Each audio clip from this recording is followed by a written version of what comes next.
Quiero que pienses en la última vez que insultaste a alguien desde el coche. Sé que lo has hecho, todo el mundo lo ha hecho. Ahora dime, ¿harías lo mismo a la cola del Mercadona? Claro que no, ni de broma, porque en el Mercadona ves a una persona, ves su cara, su edad, que igual lleva un niño de la mano. En el coche ves una chapa, y esa chapa te convierte en otra persona. Hoy vamos a destripar exactamente por qué pasa esto.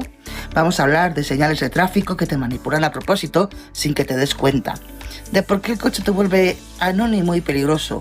De por qué cuando hay un accidente nadie para ayudar, aunque haya 20 coches mirando.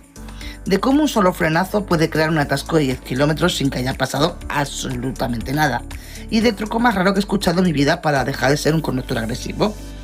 Hoy vamos a destripar por qué eres otra persona al volante. Soy Laura, profesora de autoescuela, y esto es lo que el asfalto esconde. ¡Arrancamos! Las señales que te engañan a propósito. Voy a confesaros algo que en la autoescuela no suelo contar así de claro. Las señales de tráfico no están diseñadas solo para que las obedezcas. Están diseñadas para que tu cerebro haga lo que quieren, sin que tú te des cuenta de que te están manipulando. Se llama teoría del nudge, el empujoncito, y los ingenieros de tráfico llevan décadas usándolo. Primero, los dientes de dragón, esos triángulos pintados en los bordes del carril, en zonas de reducción de velocidad, porque hay un cole cerca, por ejemplo, que se van haciendo más grandes según avanzas. ¿Sabéis para qué sirven realmente? No están ahí para que los veas conscientemente. Están ahí para que tu cerebro sienta que el carril se estrecha, que el espacio a tu alrededor se cierra y que frenas por instinto sin que nadie te lo haya pedido. Segundo, las líneas verdes de Palencia. En un tramo conflictivo de Palencia, pintaron líneas verdes paralelas a las blancas. Solo eso. El resultado fue que los conductores reducían la velocidad de forma natural, sin cámara, sin radar, sin multa. ¿Por qué? Porque el cerebro percibe el carril como más estrecho y porque en España el verde está asociado a los radares de tramo. Tu cerebro lo conecta solo y levanta el pie del acelerador. Te estaban haciendo trampas y funcionó. Tercero, las líneas del borde quebradas antes de los pasos de cebra. Ese zigzag que ves en el suelo antes de llegar a un paso de peatones no es una decoración, actúa como un grito visual.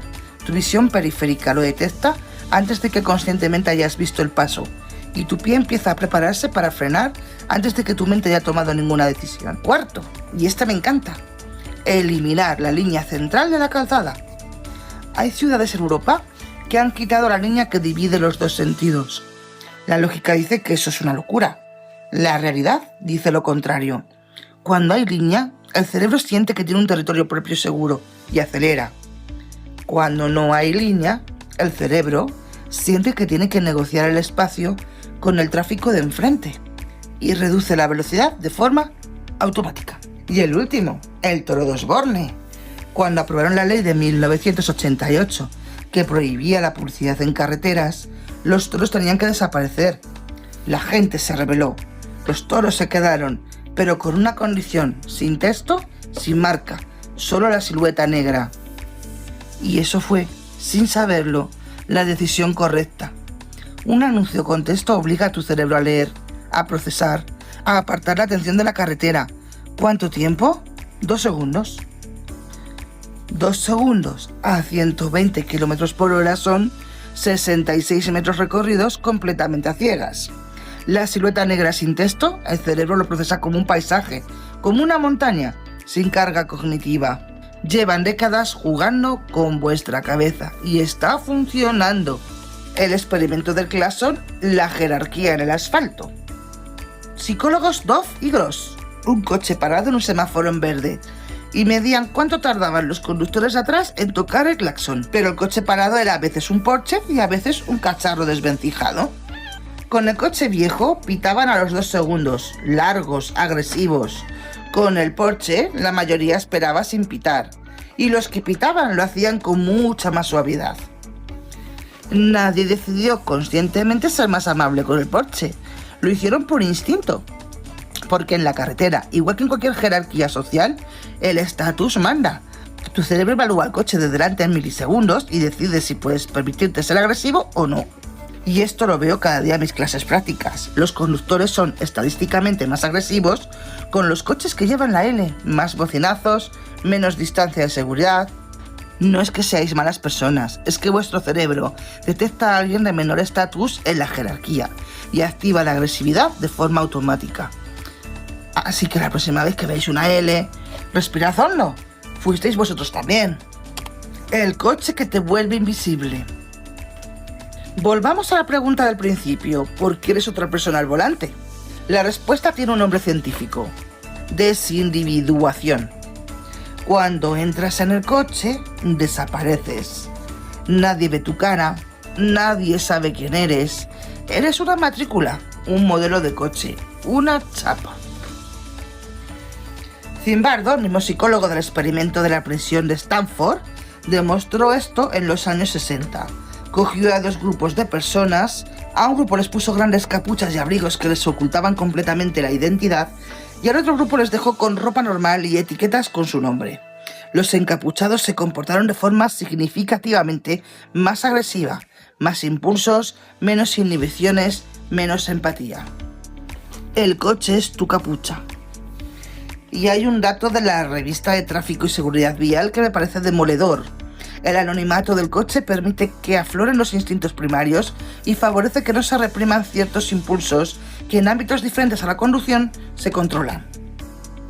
En castellano, el coche te da permiso para ser la peor versión de ti mismo.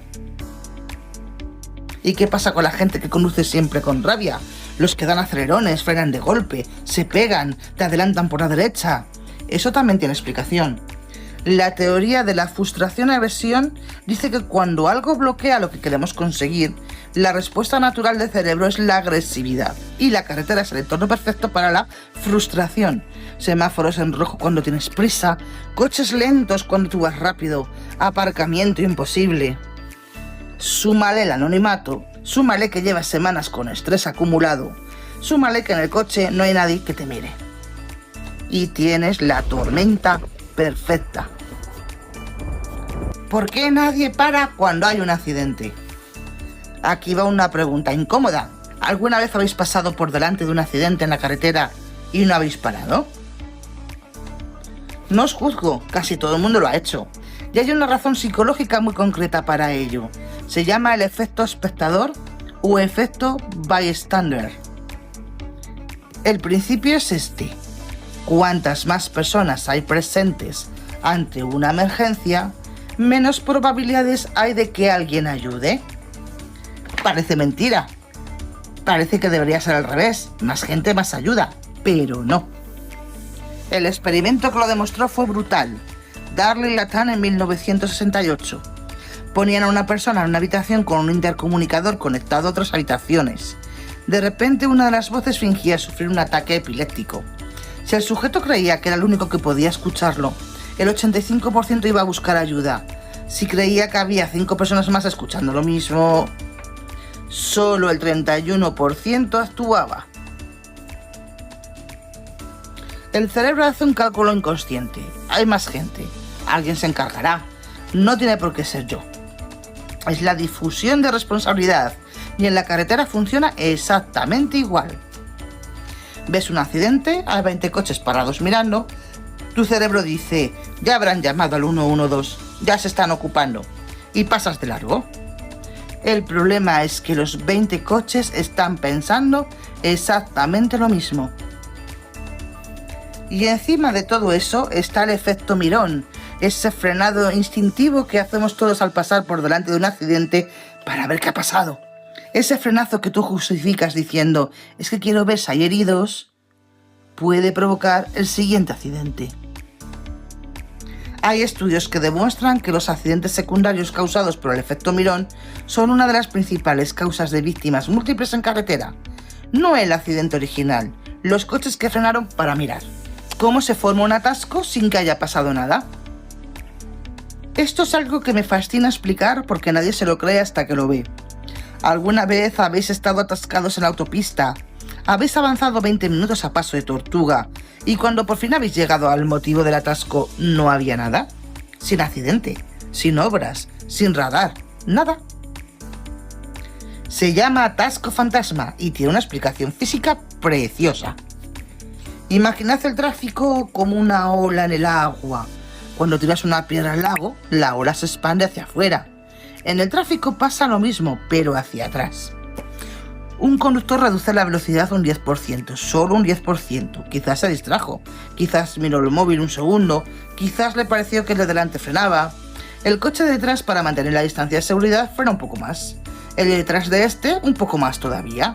Si el primero redujo un 10% para cuando el efecto llegó al décimo coche, ese coche ha tenido que parar completamente. El causante del atasco ya está en su casa cenando, ni siquiera sabe que lo provocó. Lo demostró un experimento en Japón, 22 coches en un circuito cerrado. Instrucciones simples, mantened una velocidad constante de 30 km/h. Al principio todo va bien, pero en cuanto las distancias empiezan a variar mínimamente, los conductores sobrereaccionan, frenan más de lo necesario, el de atrás frena más todavía. En pocos minutos, sin que nadie lo haya planeado, hay coches completamente parados en el circuito, sin accidente, sin obstáculo, sin motivo, solo el efecto acumulado de pequeñas sobrereacciones en cadena. El libro Traffic de Tom Bartleby lo resume perfectamente. No es que vayas hacia el atasco, es el atasco el que va hacia ti. Y la solución, por cierto, es absurdamente simple. Mantener más distancia con el de delante y no frenar de golpe cuando el tráfico se densifica. Si todos lo hicieran, los atascos fantasmas desaparecerían. Pero claro, para eso haría falta que todos lo supieran y que todos lo hicieran al mismo tiempo. O sea, imposible. Tu cerebro en stand-by. ¿Alguna vez habéis llegado a casa, aparcado el coche y os habéis dado cuenta de que no recordáis absolutamente nada de los últimos 10 o 20 kilómetros? Es la hipnosis de la carretera. Cuando conduces por una vía monótona, tu corteza prefrontal se aburre y delega. Le pasa el mando a los ganglios basales, la parte del cerebro que gestiona los hábitos. Esa parte conduce perfectamente, mantiene el carril, frena cuando toca. Pero tú no estás ahí. Tu mente está en otro sitio y vas a 120 por hora. Y relacionado con esto, el GPS te está encogiendo el cerebro, literalmente. Los taxistas de Londres tienen que memorizar 25.000 calles antes de poder ejercer. Se llama The Knowledge. Un estudio de la Universidad de Londres demostró que su hipocampo, la parte del cerebro de la memoria especial, es físicamente más grande que el del resto de la población. La ciudad les había cambiado el cerebro. Pero cuando esos taxistas se jubilaban y empezaban a usar el GPS, el hipocampo volvía a encoger. Cada vez que le dices al GPS, llévame tú, tu cerebro elimina conexiones que no usas. No tiréis el GPS, pero de vez en cuando intentad llegar a algún sitio solos. Vuestro hipocampo os lo va a agradecer. ¿Cómo dejar de ser un hater y el efecto Bregman? Bien, ya sabemos por qué somos tan bestias al volante. ¿Cómo dejamos de serlo? El truco más raro que he escuchado en mi vida se llama el método de las personas. Una investigadora llamada Courtney propuso esto. Cuando tengas un problema con un conductor, en lugar de pensar, hazte varias preguntas rápidas sobre él. ¿Qué tarea está haciendo? ¿Lleva a alguien al médico? ¿Qué habilidad tiene? ¿Es mayor y ya no ve bien? ¿En qué modo está? ¿Está perdido? ¿Está nervioso? En 5 segundos pasas de ver una chapa a ver una persona con una historia. Y es muy difícil odiar a alguien cuando le has inventado una historia. Segundo truco. Cuando sientas que la rabia sube, dilo en voz alta. Siento mucha rabia ahora mismo. Suena ridículo, pero funciona. Cuando nombras una emoción, la corteza prefrontal retoma el control frente a la amígdala. Y tercero, ponle nombre a tu coche. La gente que tiene nombre para su coche conduce de forma más segura y lo cuida mejor. Porque cuando tu coche tiene nombre, sientes que le debes algo. Y termino con la paradoja que más me gusta de toda la psicología vial. Cuanto más seguro es tu coche, más riesgo corres. Cuando en los años 70 se hicieron obligatorios los cinturones de seguridad, los expertos esperaban una bajada drástica en el número de muertos. No pasó, porque el cerebro tiene una homeostasis de riesgo, un nivel de peligro que percibe como aceptable. Y cuando eliminas un riesgo, el cerebro lo compensa buscando otro. Con cinturón me siento más seguro, acelero un poco más. Con ABS me siento más seguro, freno más tarde. Con airbag me siento más seguro, me acerco más al de adelante. El coche más seguro del mundo no te hace más seguro automáticamente. Te hace más seguro solo si eres consciente de que tu cerebro va a intentar compensar esa seguridad con más riesgo. La carretera te manipula con señales diseñadas para hackear tu cerebro. El coche te vuelve anónimo y peligroso. El efecto espectador hace que nadie ayude cuando más falta hace. Un solo frenazo puede colapsar 10 kilómetros sin que haya pasado nada. Y cuando más seguro te sientes, más riesgo corres.